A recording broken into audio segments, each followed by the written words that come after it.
battlefields of the future will be more dangerous than ever. In the 21st century, there will be threats to our freedom and security like never before. But will we be ready?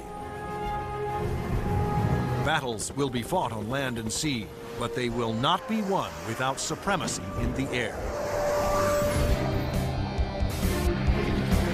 Enter the incredible world of 21st century combat.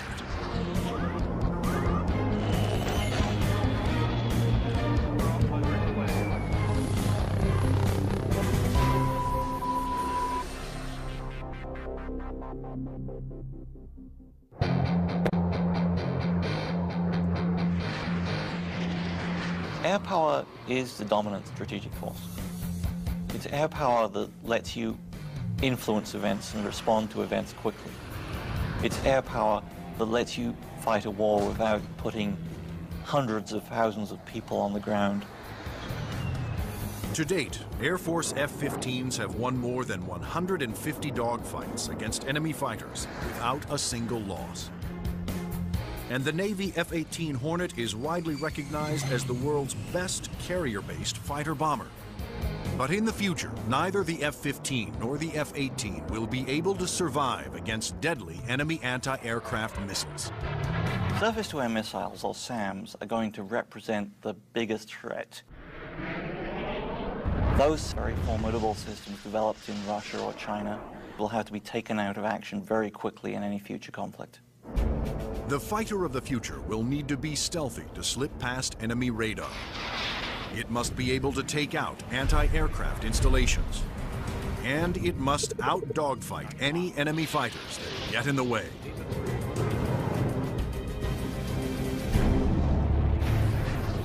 That future fighter is already here.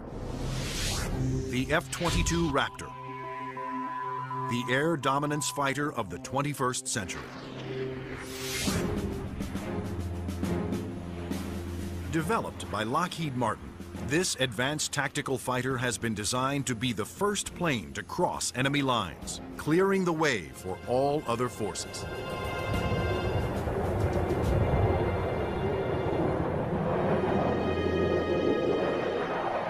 The F-22 is both an air-to-air fighter and an air-to-surface fighter, so it can drop precision weapons. That means it'll be able to go in early in a conflict, knock out all the air defenses that an enemy has, and also take out certain ground targets.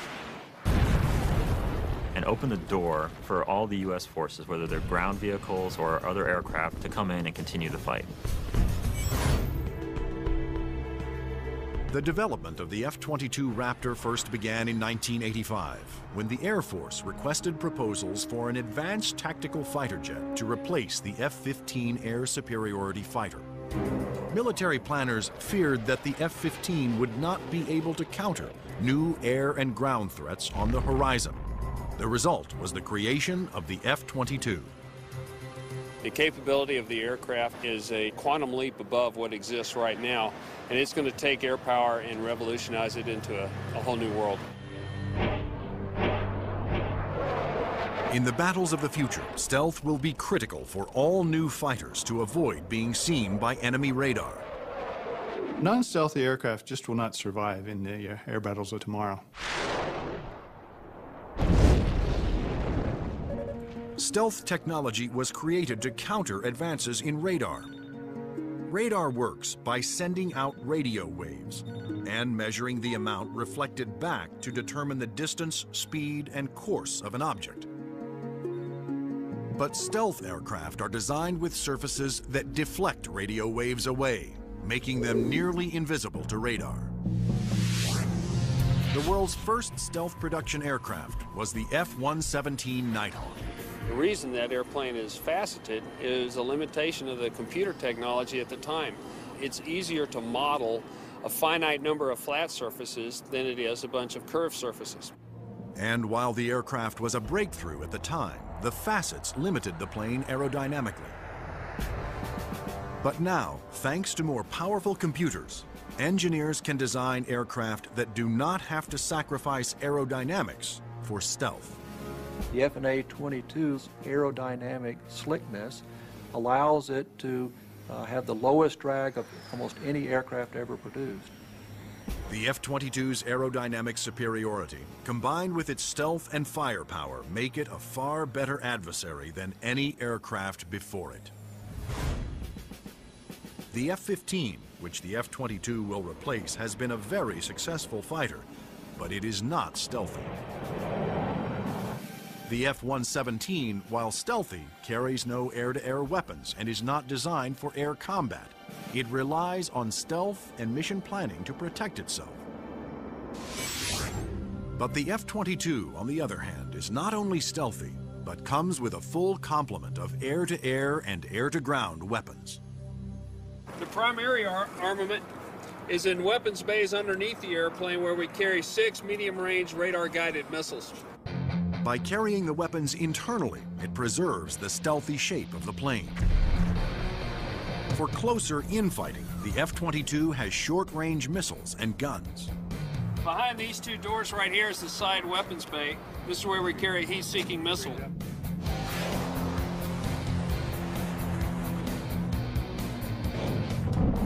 For close-in armament, the Raptor is equipped with the M61A2 cannon. The muzzle is hidden right behind this door right here. It's hidden because of the stealth characteristics of the airplane. Cannon carries 480 rounds and is capable of shooting 100 rounds a second.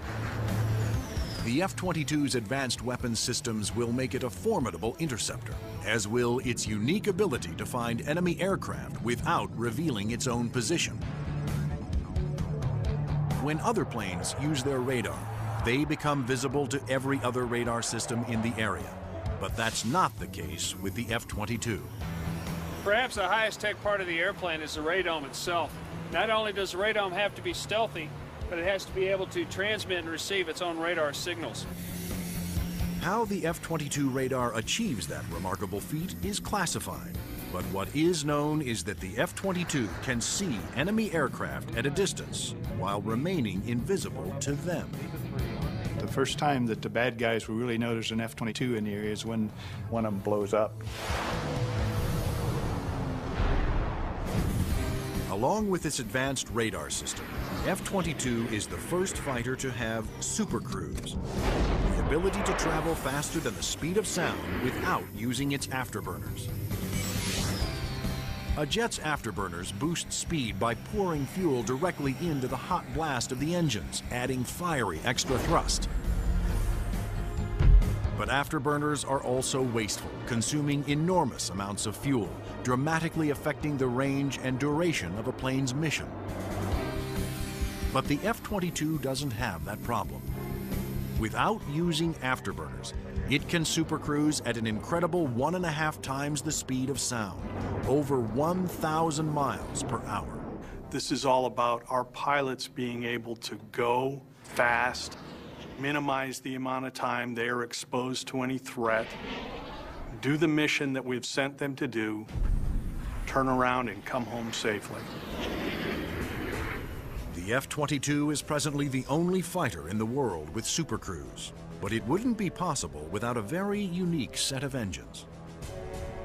The goals for Pratt & Whitney were to provide a transformational engine that the Air Force needed, one that was stealthy, maintainable, and fast.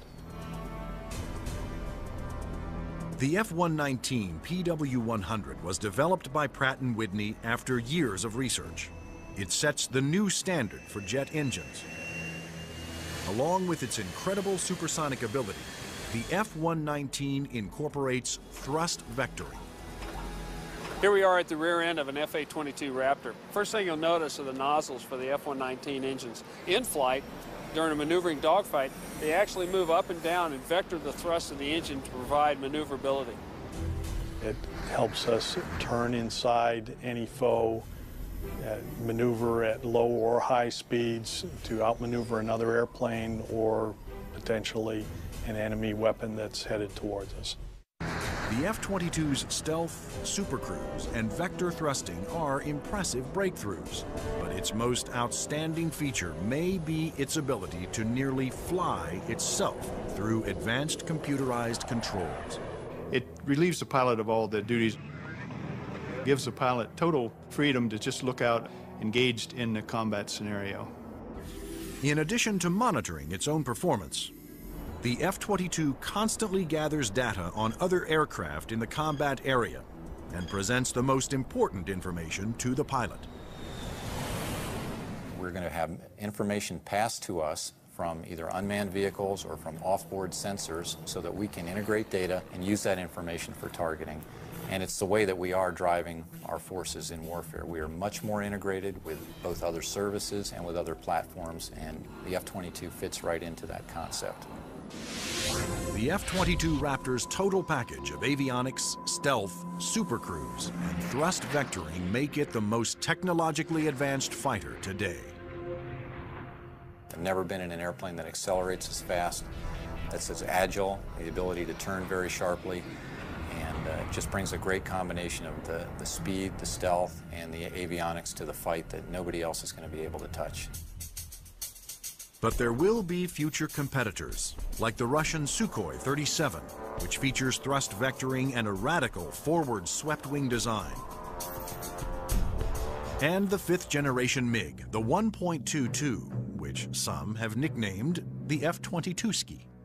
The Russians are still very active aircraft developers. They've got a variety of technologies that they're continuing to improve upon and that can be made available to our future enemies. And so that's why we have to stay on top of the technology that we are developing and make sure that it is able to take out anything that other countries develop.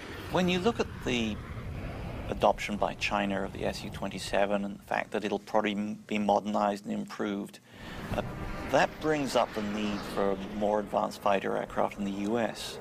And that's one of the main reasons, I think, why the Air Force is so insistent on the need to have the F-22. In addition to Russia, other U.S. allies are producing advanced interceptors for export that are superior to the F-15, such as Sweden's JAS-39 Gripen and France's new Rafale. Germany, Italy, and the UK have joined forces to create a Eurofighter, the Typhoon. If these planes fall into unfriendly hands, the U.S. Air Force will need the F-22 to maintain their advantage. We're always going to go into war wanting to have that air dominance, and the F-22 is going to be the big boy on the block that can help us to do that. In future combat, the F-22 is to be joined by another stealthy aircraft, the F-35 Joint Strike Fighter, the ground attack bomber of the future.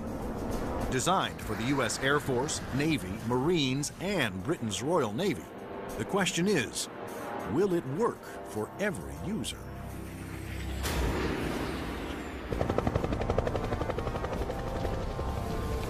The rules of war have changed. Brute force has given way to high tech, and conventional weapons of the past will no longer be effective. In future battles, the F-22 will be the first fighter to cross enemy lines, surgically removing air and ground targets. Next in the F-35 Joint Strike Fighter, the attack bomber of the future. It will assume the air-to-ground attack role for the U.S. military. The F-35 can carry heavy weapons externally for maximum effect. But when a smaller payload is carried internally, it is nearly as stealthy as the vaunted F-117 Nighthawk. It has a significant amount of stealth capability to allow it to be used early on in a campaign, and it has a significant amount of weapons carrying and payload capability to be used at the later stages of campaign. The threat to the airplanes may not be as significant and require less stealth. The development of the F-35 was driven by the Armed Forces' desire to save costs by creating a ground attack bomber that would meet the needs of the Air Force, Navy, Marines, and Britain's Royal Navy. Airplanes are becoming very expensive these days, and we had to do something to get the cost of these airplanes back down to a reasonable level. The F-35 is expected to cost about $40 million, one-third the cost of an F-22 Raptor. But could one basic airframe be designed to satisfy so many different military demands? Each armed service wanted a stealthy ground attack bomber, but the Marines also needed a plane with short takeoff and vertical landing capability. The U.S. Navy required a craft with larger wings, heavy-duty landing gear, and an arresting hook for carrier landings. And the wings would have to fold up to save deck space. The size and scope of the JSF program is pretty significant. The airplane is being designed to replace the F-16 and the A-10 for the Air Force, the AV-8B for the Marine Corps, and the FA-18 for the Navy. Unlike the twin-engine F-22 Raptor, the F-35 Joint Strike Fighter was designed around a single engine to keep down not only costs, but weight. A lighter plane can carry more weapons. For the Joint Strike Fighter, one of the keys of its mission is the ability to handle a large amount of ordnance and bring it to an enemy site. That all works better with a single engine.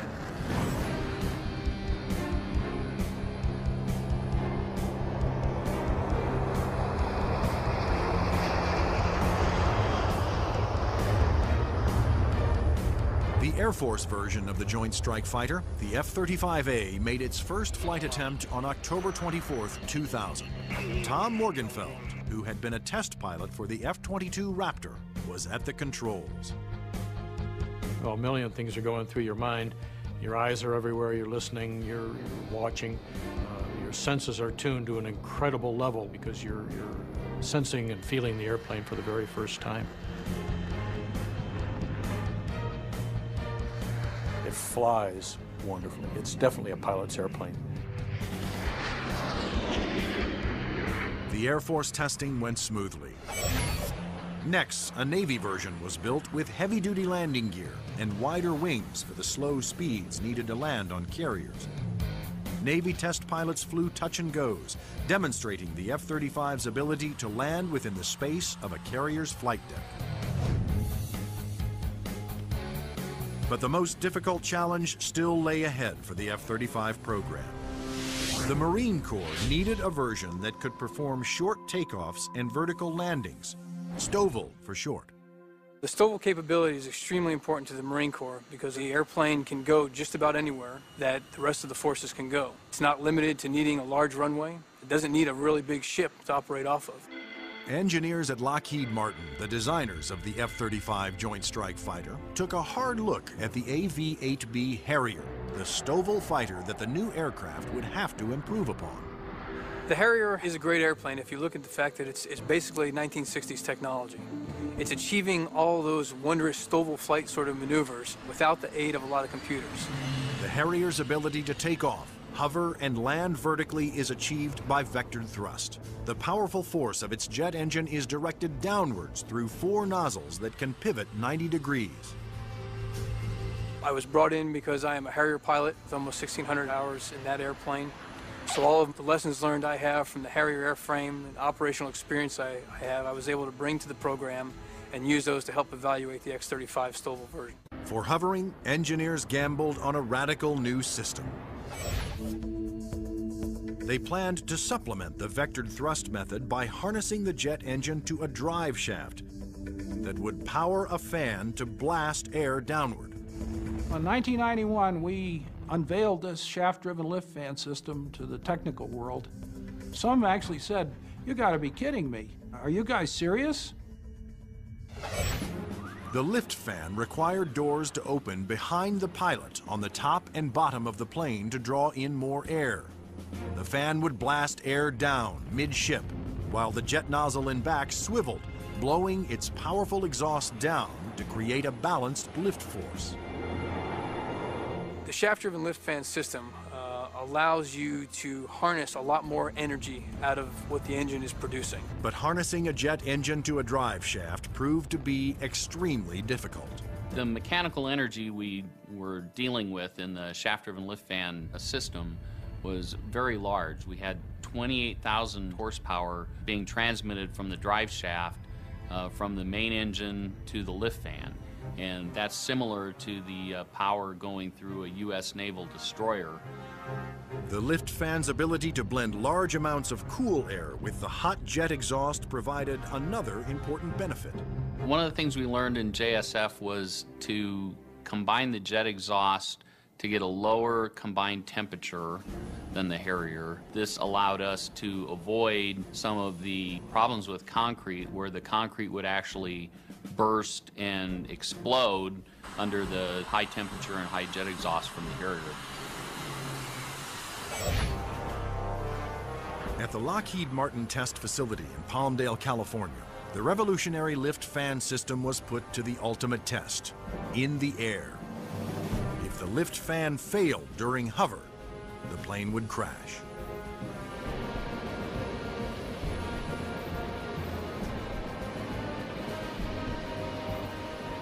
It made its first flight in 2001, and it was a complete success.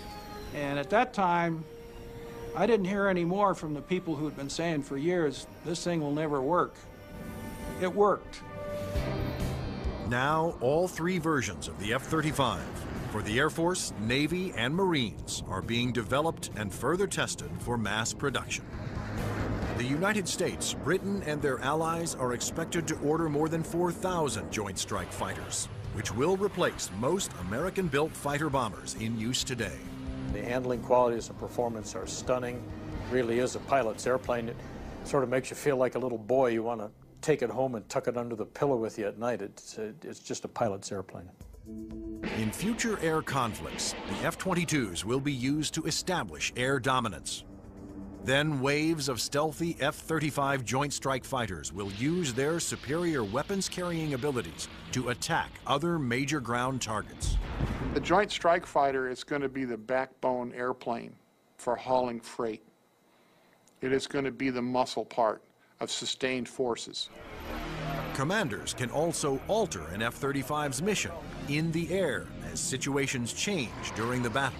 There are a variety of ways for the F-35 to bring in information from external platforms, other airplanes flying around the battlefield, satellite-based assets, ground-based assets. All that information can be presented to the pilot in the cockpit and allow him to be more of a tactician and manage the tactics of the game that day instead of worrying about the nuances of flying the airplane. The pilot's job will be to supervise the process of identifying the target and then to give consent for weapons release.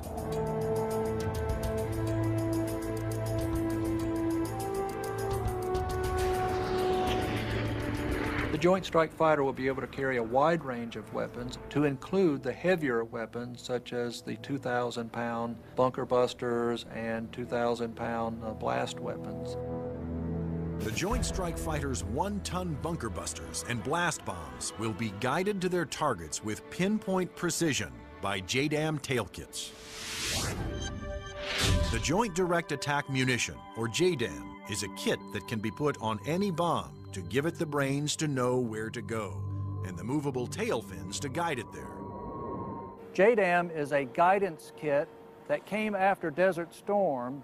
This little round piece on the side there is an inertial navigation clock. Now this clock, instead of measuring seconds, measures feet. If you take the unit and you tell it where it is right now electronically, and then you move it back a foot, or you move it up a foot, it measures every centimeter and every distance. The bomb knows the coordinates of where the airplane is, and it also knows the coordinates of where the target is. And when the weapon is released from the airplane, it simply flies from one set of coordinates to the other and does its thing when it gets there. Because a JDAM is directed by GPS, or global positioning satellites, it can hit targets regardless of visibility. The way we use it is by employing it against targets that we cannot normally see visually, whether it is due to weather, smoke, haze, or just some sort of other thing that's obscuring the target.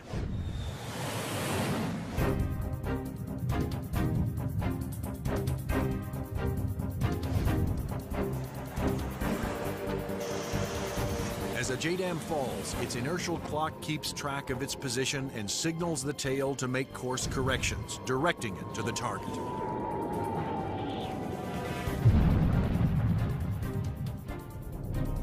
The accuracy of new weapons like JDAMs will reduce collateral damage. It also makes the F-35 an even more formidable weapon system. The new weapons such as JDAM really reduce the need for the number of sorties, and that reduces our risk because we're not exposed to enemy threats as often. The F-35's combination of advanced weapons, avionics, and stealth will help it ensure its success over the battlefields of the future. U.S. military planners wondered if these same features could be utilized in a helicopter. They wanted a stealth helicopter. But could it be done?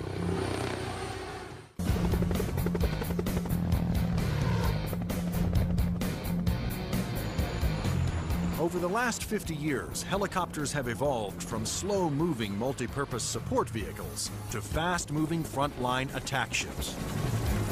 But in the high-tech wars of the future, speed alone is not enough. Information is the key. There's three elements that are critical to warfare.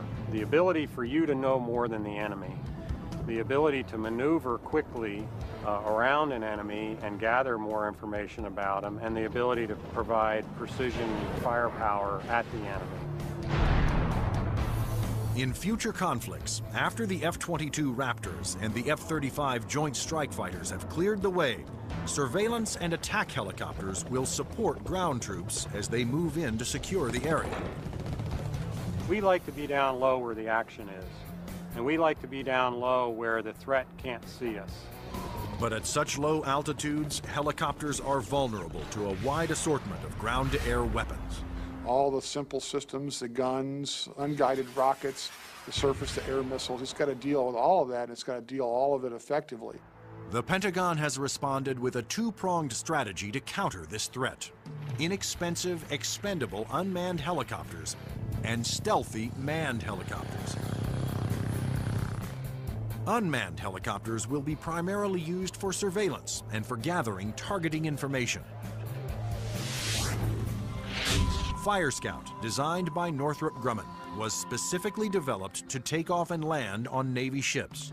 However, the key to creating a successful manned helicopter for future combat is to make it stealthy like the F-22. But the question is, can it be done? Achieving stealth in a helicopter is different from stealth in a fixed-wing aircraft. You're concerned about different signatures: radar reflectivity, infrared, noise, all things that will give away an aircraft's position. Those signatures, like heat, smoke, and sound, put helicopters and their pilots at serious risk over the battlefield. All the small shoulder-fired missiles, which are very effective against helicopters, are heat-seeking infrared systems. The challenge for engineers was to create a quiet helicopter with very few signatures and a small radar cross-section. And that's exactly what Sikorsky has done with the new RAH-66 Comanche. In the Comanche, with all the stealth capabilities, we can defeat the radar threat. We can defeat the guy with the shoulder-launched heat-seeking missile. And from the guy popping up in the tree, our agility defeats him. Our small size, our quiet acoustic signature defeats him.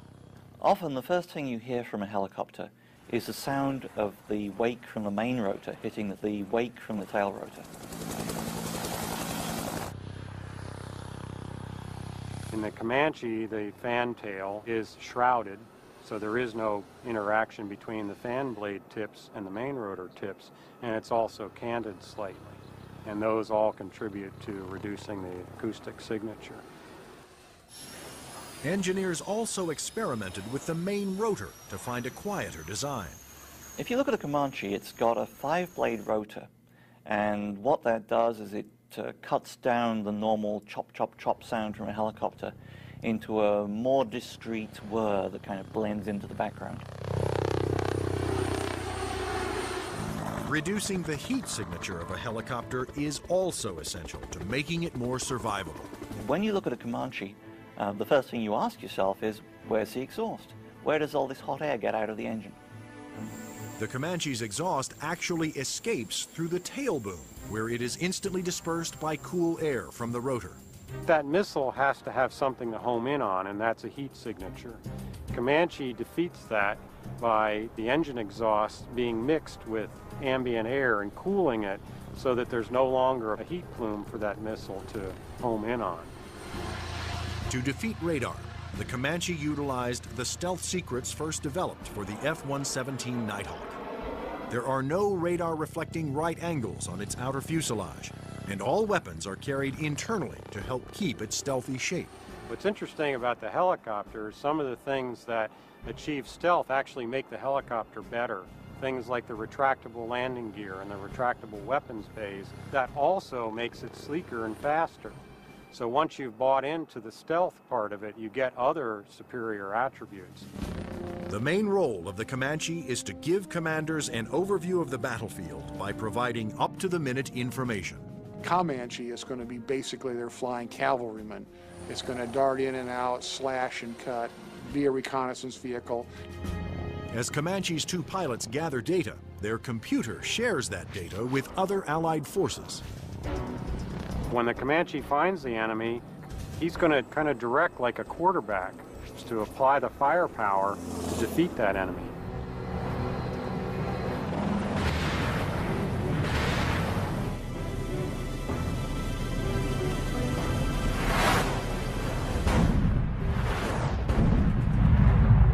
Engineering advances have also made the Comanche one of the easiest and most forgiving helicopters to fly. One thing that Comanche brings that other previous generation helicopters can't bring to the table is the pilot can maneuver the Comanche in virtually any axis without fear of exceeding any limits. Although it will be used primarily for reconnaissance, the Comanche will also be armed for self-defense. The Comanche is capable of carrying a wide array of weapons, all the way from guided missiles using a laser guidance system, heat-seeking missiles, which would be more of an air-to-air weapon, or unguided rockets, and also the latest Hellfire is pretty much a fire and forget. In addition, Comanche's pilots can ask Allied aircraft to fire missiles their way, and can then take over and guide those missiles to their targets.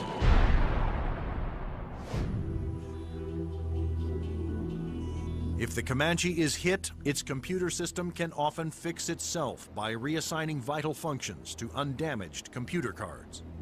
This is where the computer brain of the Comanche is.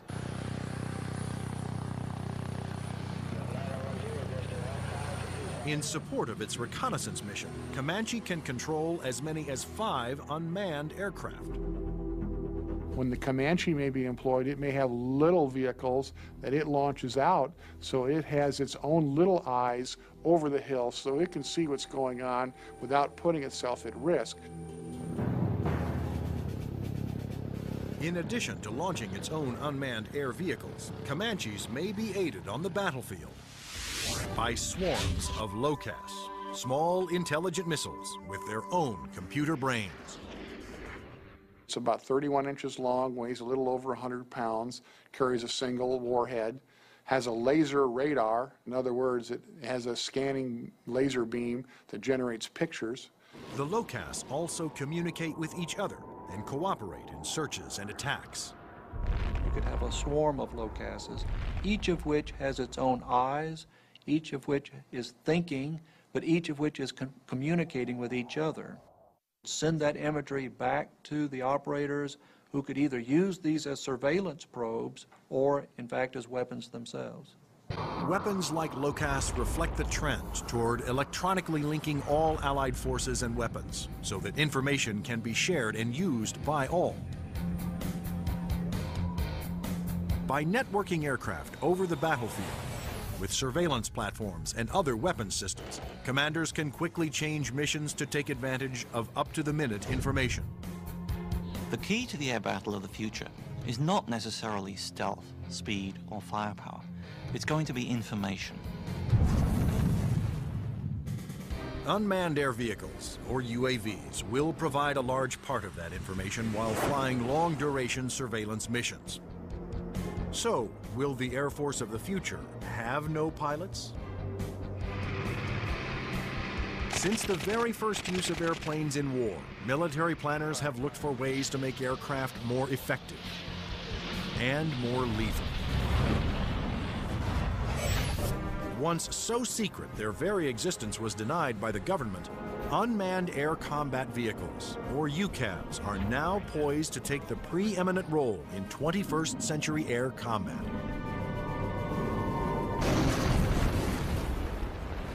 UAVs are certainly going to change air power in the 21st century. You can see it starting to happen today, but what we're looking at now is just the beginning, because there's going to be more of them, and they're going to be better.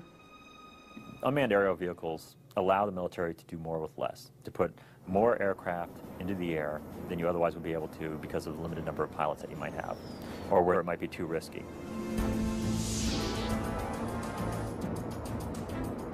In the future, aircraft that have no pilots on board will carry out the most dangerous combat missions. Today, unmanned air vehicles, or UAVs, are already taking over the role of long-duration surveillance. UAVs don't have mothers. You lose a UAV in combat and nobody bats an eyelid. One of the earliest surveillance UAVs was the Predator. It was developed in the early 1990s. When you look at Predator, basically they start off as being long-endurance systems that can really persist over the battlefield. In Afghanistan, Predators provided critical real-time intelligence. And it was there that a Predator made an amazing transformation from surveillance to armed aerial attack. Fired a Hellfire missile, an Al-Qaeda convoy, and destroyed one of the vehicles in there. And at that point, it crossed the line from an unmanned aerial vehicle into an unmanned combat aerial vehicle. Today, the new Predator B can carry up to 10 Hellfire missiles. Of course, its primary mission is still what the military refers to as ISR, or Information, Surveillance, and Reconnaissance. It's basically a poor man's satellite. I mean, you can bring it in and let it dwell in an area. UAVs transmit important visual information to battlefield commanders via satellite or other data links. Once targets had been located, identified, and cataloged, these could be disseminated to other weapons or weapon systems. Reconnaissance UAVs have multiple ways of conducting surveillance. On clear days, they use specially stabilized optical lenses that can zoom to high magnification. At night, they use infrared, and under adverse conditions, they use synthetic aperture radar to pierce the thickest clouds, sandstorms, or oil field smoke. When the radar is reflected back, it can also be used to create a 3D image of objects. If the enemy chooses to use countermeasures or decoys or deception techniques, having to beat 3 systems is a lot harder than 1. The success of the Predator paved the way for the development of an even more advanced high-altitude jet-powered UAV by Northrop Grumman. It's called the Global Hawk, but unlike the Predator, it was designed to take off, fly its pre-programmed mission, and land all on its own, thanks to the GPS, or Global Positioning Satellite System. The Global Hawk is basically a much larger version of the Predator. It has higher altitude capabilities, increased payload. It can carry a lot more sensors, a lot more communication devices, and it can loiter over a battlefield for up to 35 hours. The Global Hawk can stay aloft for a day or more, providing constant near real-time video surveillance over an area the size of Illinois. Predator and Global Hawk give us an up-close view, which is something you can't get from a national asset, which would be a satellite type of thing. Though still in development, the Global Hawk had a dramatic impact during Operation Iraqi Freedom. A single prototype provided information to Allied forces on 55% of all time-sensitive targets, including mobile Scud missile launchers.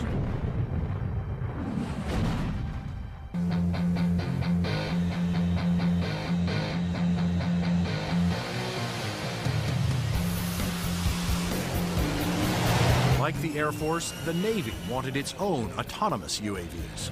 However, designing one to take off and land on an aircraft carrier was a tremendous challenge. But the engineers at Northrop Grumman were up for it. In the summer of 2000, they began working on the X-47 Pegasus. The hardest part of the Pegasus program was definitely the flight controls. Getting on and off an aircraft carrier, of course, is one of the toughest design problems for an aircraft. And doing this with a tailless vehicle like Pegasus certainly was the toughest problem we had. That problem was solved by using 6 innovative surfaces to make the plane climb, descend, and turn. This surface just rotates up the elevon, of course, both up and down, and then there's another inlay on the lower surface as well. The first flight of Pegasus, the demonstration was very, very successful. It lasted approximately 12 minutes. There was no human in the loop. But could Pegasus, without any human assistance, land within the tiny space between the arresting cables of an aircraft carrier? The engineers came up with an ingenious way to find out. And we actually glued a small paintball down onto the bottom of the hook so we could get a clear touchdown point. That was quite an achievement that we're very proud of. The Navy will use its stealthy UAVs to get targeting information for its guns, missiles, and fighter aircraft. The initial focus has been on information, surveillance, and reconnaissance to provide targeting information to the Navy's strike packages.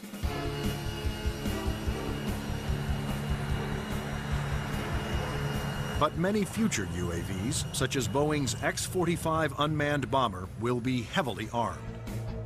Although flying pre-programmed missions, armed UAVs will still need human permission to fire. It has to know where friendly forces are on the ground, where civilians might be, where collateral damage, i.e. hitting a church or a mosque, might be an issue. So there is an element that we always retain where a human in the loop is important. You can have a weapon that's doing its own surveillance and has its own ability to engage a target. And that gives you a level of dominance that we're just emerging on right now. In the not-so-distant future, there will be even more radical aircraft and airborne weapons systems. Everything from electromagnetic pulse weapons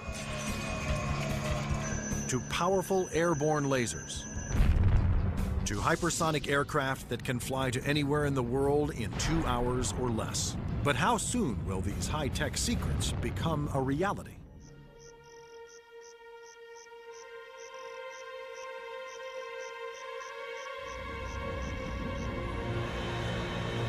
The enigmatic F-117 stealth jet flew in secret for 10 years before its existence was revealed to the public.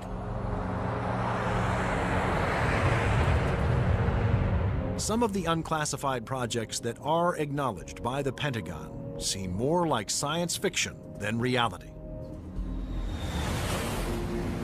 The military is designing a weapon system designed to neutralize an enemy encampment or factory without destroying it and scattering nuclear, biological, or chemical materials. Electromagnetic pulse, or EMP weapons, will blast a highly concentrated magnetic field towards its target, overloading and destroying any electrical components.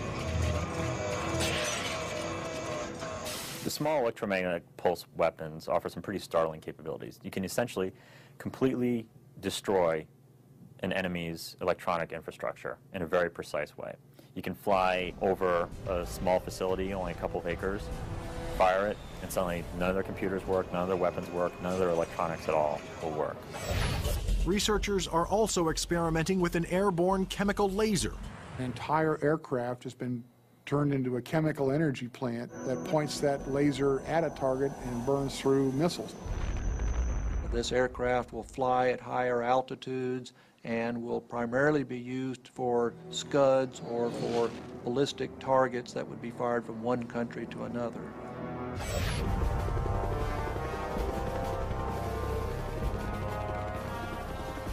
American generals don't want a fair fight. They want their equipment to be the absolute best in the world so that whatever they come up against, they can defeat it quickly and efficiently. The battlefield of the future will continue to be a dangerous place. But military planners believe that the key to maintaining the security of the United States is to develop the weapon systems of tomorrow, today.